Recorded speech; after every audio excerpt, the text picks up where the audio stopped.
Hi, this is Arthur, and this is a summary and explanation of all Trailblaze missions released in the game Honkai Star Rail version 3.1. We pick up where the last Trailblaze mission left off.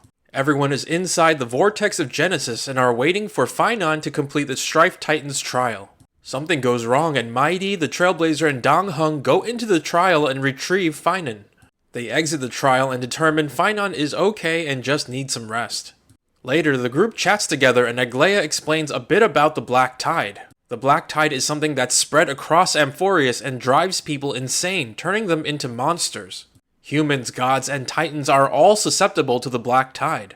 The Trailblazer and Dong Hung then return to their room and theorize the Black Tide might be a Stellaron. Side note, a full explanation of Stellarons has not yet been provided in Honkai Star Rail. What we do know is that Stellarons generally cause destruction where they're found and are related to Nanook, the Aeon of Destruction. We now go to Mighty's perspective as he's talking to Tribby. Tribby says she and Aglaia always intended for Mighty to complete the Strife Titan's trial, not Finon.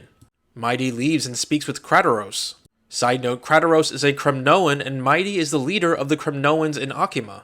We learn Mighty's father, the former king of Kremnos, killed his mother. Krataros and his detachment of soldiers subsequently helped Mighty kill his father. We go to the Trailblazer's perspective, who meets with Castorus. They meet with Aglaia, who is with Dong Hung. Aglaia proposes an alliance between the Trailblazers and the Chrysos heirs. Dong Hung hesitates as he's heard about conflicts between the Chrysos heirs and Akima City Council and doesn't want to get involved. Side note, Akima City Council is also known as the Council of Elders.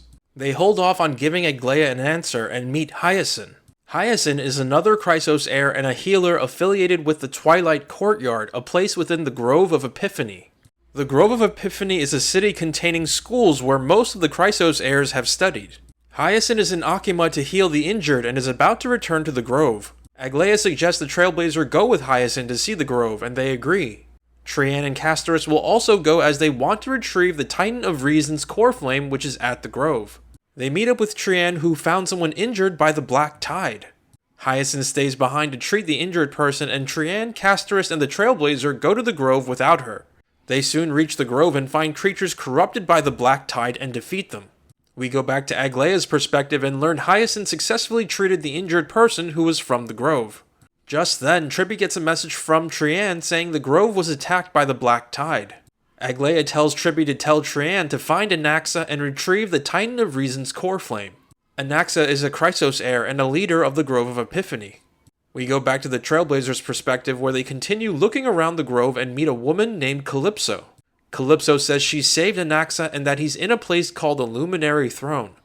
They later realize Calypso is actually Circes, the Titan of Reason. Circes explains the black-robed swordsmen attacked together with the Black Tide, so she split her core flame into 3 pieces and hid them. The Trailblazer already picked up 2 pieces as they were looking around the Grove, and the 3rd piece is inside Anaxa. Circe says they must defeat the black-robed swordsman and take Anaxa and her 2 other core flame pieces back to Akima. They eventually reach the Luminary Throne and find Anaxa and the black-robed swordsman. They fight but cannot defeat the swordsman, so Trian opens a sentry gate and sends the swordsman away. They return to Akima and Trian heads off to rest while Anaxa goes around Akima visiting the families of those who died at the Grove. Afterwards, they head to Aglaia, who seems busy, so the group says goodbye.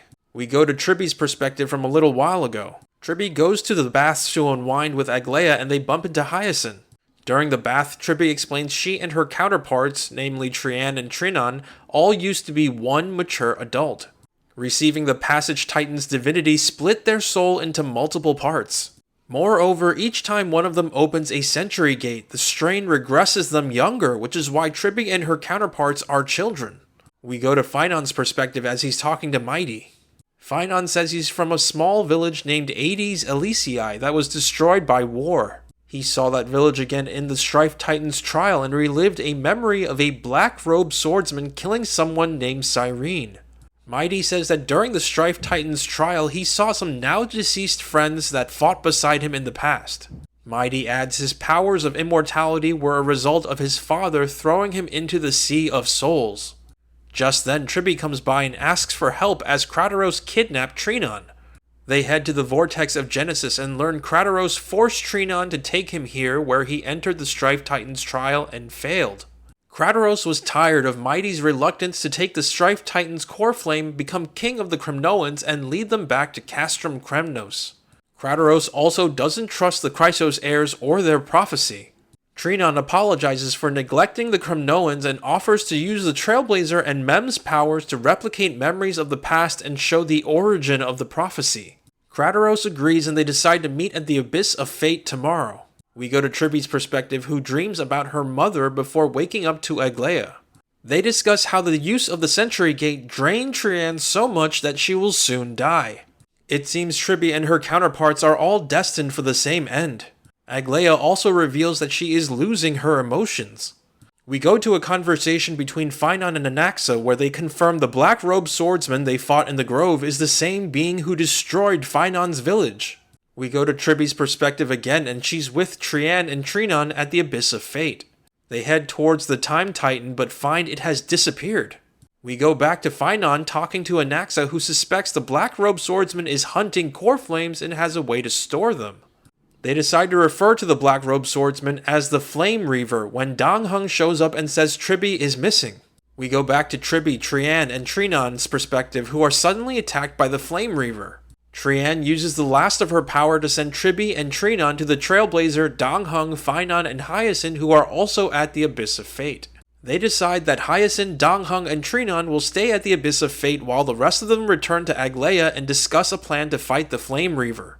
Back in Akima, the group formulate a plan where they will lure the Flame Reaver into the passage to the past created by Mem at Castrum Kremnos. Mem will then close the passage and trap the Flame Reaver inside. As it seems the Flame Reaver slayed the Time Titan and Triby possesses the Passage Titan's powers, there should be no way for the Flame Reaver to escape. Aglaia mentions Akima's Council of Elders declared a state of emergency when Triby went missing and are likely plotting against the Chrysos heirs. Phainon then goes to the Vortex of Genesis and chats with Mighty. Mighty declares he will join in the fight against the Flame Reaver and pass Nikodor's trial.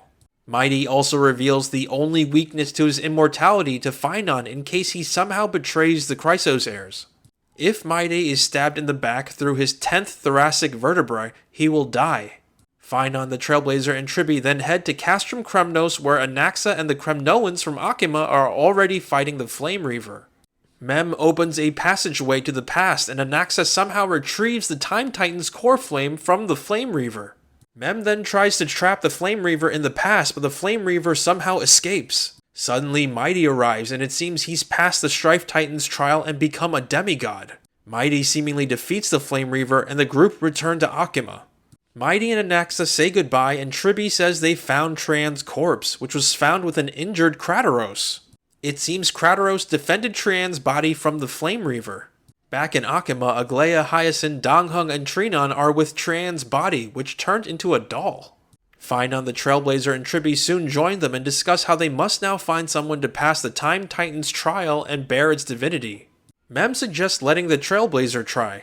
We go to Mighty's perspective, who chats with Kratos and expresses his dislike of the Kremnoans' bloody history. Mighty officially declares an end to his kingship and the Kremnoan dynasty. Mighty orders Kratos to convey his declaration to the rest of the Kremnoans and to tell them to tread their own path. Mighty leaves and meets with Aglaia to declare his intent to return to Castrum Kremnos and fight the Black Tide. Hopefully this will buy enough time for Aglaia to collect the remaining core flames and fulfill the prophecy. Mighty says goodbye to Aglaia and goes around Akima saying a few more goodbyes before leaving for Castrum Kremnos. Back in Akima, the group is having a funeral for Trian, and Trinon agrees to show them the prophecy's origin. Phainon, the Trailblazer, and Trinon leave for the Abyss of Fate, and once there they use Mem's powers to see Trinon's memories of the past. We learn Trinon and her counterpart's mother was a holy maiden of Janisopolis. At that point in time, Trinon and her counterparts were a singular person who was also a holy maiden named Tribios. Tribios was raised by her mother while both were held captive in a place called the Sanctum of Tripartite Prophecy. Tribios' mother later died during a ritual to the Titans. We see memories of Tribios speaking to the Passage Titan, receiving its divinity, receiving the prophecy, and becoming a demigod. We also see Tribios escaping the Sanctum of Tripartite Prophecy and splitting her soul into 1,000 counterparts in order to spread the divine prophecy across Amphorius. We then change perspectives to a conversation between Anaxa, Aglaia, and Circes. Circes reveals Anaxa was already dead when she implanted her core flame into Anaxa's heart, and seemingly brought him back to life. We change perspectives again to Dong Heng chatting with the Trailblazer. Dong Heng comments on how Akima's Council of Elders may become an issue as their messengers were harassing him earlier. Lastly, Tribby offers a glimpse towards the next Trailblaze mission. And that is the end of this mission in this video. If you liked what you've seen here, please like, comment, and subscribe.